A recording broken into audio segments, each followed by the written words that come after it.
Bonjour mes amis, j'espère que vous allez bien. Petite vidéo spéciale, je voudrais rendre hommage au grand réalisateur William Friedkin qui nous a malheureusement quitté cette semaine. C'est un réalisateur qui était très important dans ma vie de cinéphile, qui a marqué le cinéma de genre dans les années 70, 80, 90 et 2000. C'est un réalisateur qui a absolument tout touché, qui avait son propre univers, qui avait toujours quelque chose à proposer. Il a essayé à tous les styles. Il s'est essayé par exemple au film d'horreur, au polar, au film d'aventure survival. C'est un réalisateur qui était vraiment très doué et qui me manquera énormément.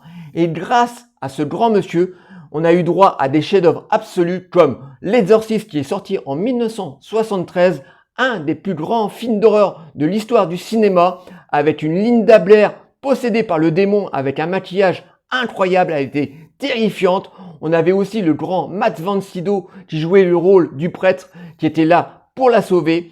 La réalisation était simple mais très efficace.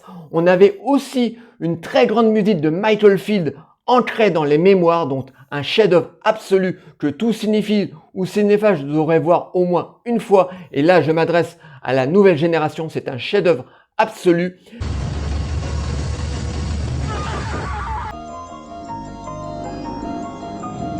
Ensuite, en 1971, il va s'essayer au polar avec le film French Connection avec le grand Jack Hartman qui joue le rôle d'un inspecteur qui va tout faire pour constituer la French Connection. Encore une fois, William Friedkin nous délivre une réalisation impeccable, nerveuse. D'ailleurs, dans ce film, on a une des plus grandes courses-poursuites de toute l'histoire du cinéma. Elle dure 10 minutes, elle est incroyable et super nerveuse. C'est un film qui est incroyable, c'était encore un chef-d'œuvre et ça fait que 2 films.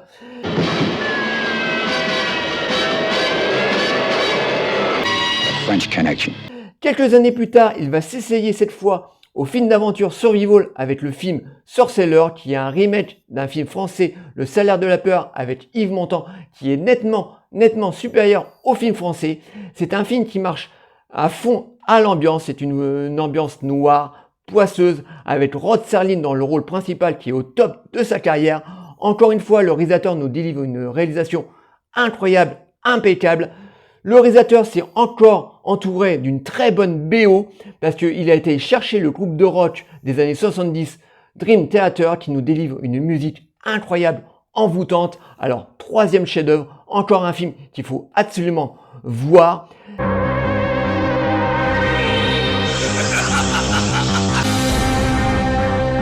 Quelques années plus tard, dans les années 80, il va se réessayer au polar en réalisant le film La Chasse avec Al Pacino. C'est encore un très bon film.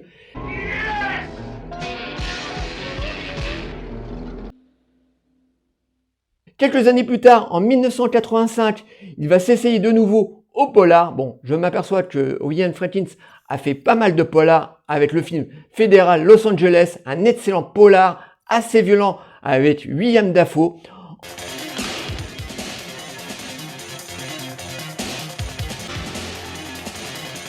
Ensuite, dans les années 90, il va revenir au cinéma d'horreur avec le petit film d'horreur La Nurse, un excellent petit film qui marche beaucoup à l'ambiance, qui est assez gore avec un arbre, mangeur d'hommes.